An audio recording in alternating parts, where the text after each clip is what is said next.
अब देखिए, एक चंक के ऊपर आपके साथ बात चल रही है अरसे से। चंक के हवाले से मेरी किताब से एक चंक है जो मैं आपके सामने ज़रा थोड़ा देख पढ़ के तो आपके सामने उसे पेश करूँगा। मिसाल के तौर पर एक सिचुएशन है जिसमें एक साहब किसी को कहते हैं कि तुम्हें जुर्रत कैसे हुई ये बात करने की, तुम्हें जुर्रत कैसे हुई ये बात करने की। तो वो जुमला क्या बोलेंगे? How dare you, how dare you, DARE, dare, how dare you.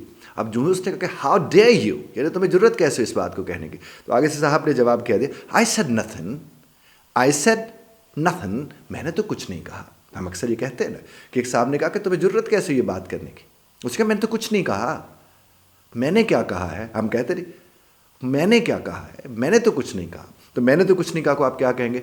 I said nothing.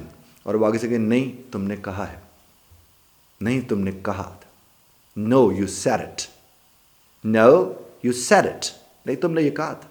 और जिस घड़ी उसने कहा कि नहीं तुमने ये कहा था, और अब आगे से कहते नहीं मैंने नहीं कहा, या मैंने नहीं कहा था, नो आई डिडंट, वो जो डिड नॉट हमारा होता था, नो आई डिडंट, नहीं मैंने नहीं कहा था साहब, नो आई डिडंट। वो कहते एक मतलब फिर कहो, फिर से इट अगैन देन, यानी एक दफ़ा कह के तो देखो, फिर से इट अगैन देन, फिर इसे एक दफ़ा कह के तो देखो। और जिस घड़ी उसने कहा इस दफ़ा कह के तो देखो, वो कहते अच्छा फिर, देन व्हाट। हम कहते फिर क्या होगा, अगर मैं कहूँगा तो क्या होगा, देन व्हाट।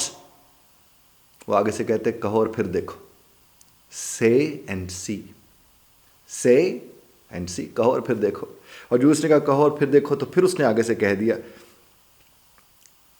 से व्हाट, क्या कहना है मुझे? काम डाउन, काम डाउन, सब्र करो, आराम करो, मत इतना टेंशन लो। Calm down, Y? Calm down होने का कह रहे हो मुझे, क्यों काम डाउन हूं मैं? Why? Because I am saying so, चूंकि मैं आपसे कह रहा हूं, चूंकि मैं आपसे कह रहा हूं काम डाउन। ये हल नहीं है, this is not solution, this is not solution, ये हल नहीं है। काम डाउन, काम डाउन मतलब आराम करें, पुरसुकून रहें, मत जल्दी करें, इस तरह गुस्सा ना करें। Calm down, listen to me, मुझे ध्यान से सुने। आई डिडंट से इट, मैंने ये नहीं कहा, आई डिडंट से इट, मैंने ये नहीं कहा। Thank you very much for listening. इस तरह से आप चंक्स बोल सकते हैं, छोटे छोटे जुमले बोलकर अंग्रेज़ी को आसान बनाया जा सकता है। लंबे लंबे जुमले बोलने की ज़रूरत नहीं है, क्योंकि जो मैंने अभी आपके सामने बोला है इसी तरह बोला जाता है। और मैंने इसके अख्तिताम में काम डाउन इसीलिए कहा कि कहीं भी ज़िंदगी में अगर उलझ पड़े तो ये चीज़ जहन में रखें, उलझना बड़ा आसान है, सुलझाना मुश्किल होता है। खुदा आपको और हमें उलझने से बचाए और ख़ुद को भी सुलझाने की तौफ़ीक़ अता फ़रमाए और लोगों के लिए भी हम सुलझाव का सबब हों। आमीन सुम्मा आमीन।